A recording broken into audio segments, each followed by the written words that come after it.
ঈদের আগে পরে দেশের বাজারে আসছে নতুন ডিজাইনের কাগুজে টাকা। এবার এসব নোটে থাকছে না বঙ্গবন্ধুর ছবি, পরিবর্তে উঠে আসছে ইতিহাস, ঐতিহ্য, প্রকৃতি ও তরুণ প্রজন্মের নানা প্রতীক।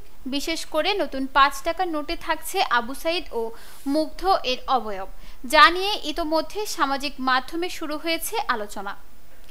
জানা গেছে ২৭ মে বাজারে আসছে ২০ টাকার নোট।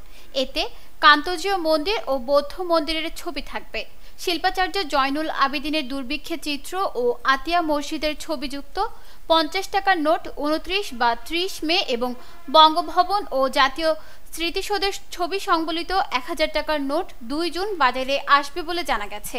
ইউরোপ থেকে কাগজ সরবরাহে বিলম্ব হয় আবু সাইদ ও মুগ্ধের অবয়ব সংবলিত ৫ টাকার নোট বাজারে আসবে ঈদের পর। এই নোটে প্রতীকীভাবে তুলে ধরা হবে তারুণ্য ও সাহসিকতা। এদিকে বাংলাদেশ ব্যাংকের চূড়ান্ত করা নতুন ডিজাইন অনুযায়ী এবার বাজারে আসছে বিভিন্ন বিষয়ের উপর ভিত্তি করে নির্মিত নতুন নোট।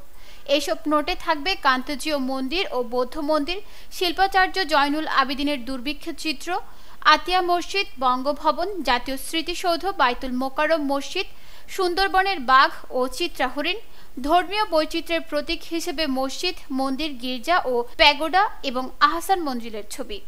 বাংলাদেশ ব্যাংকের মুখপাত্র ও নির্বাহী পরিচালক আরিফ হোসেন খান বলেন, নতুন নোটে বঙ্গবন্ধুর ছবি না থাকলেও জুলাই বিপ্লবে শহীদ, তারুণ্য, সুন্দরবন ও ঐতিহ্য সংস্কৃতির নানা প্রতীক থাকছে।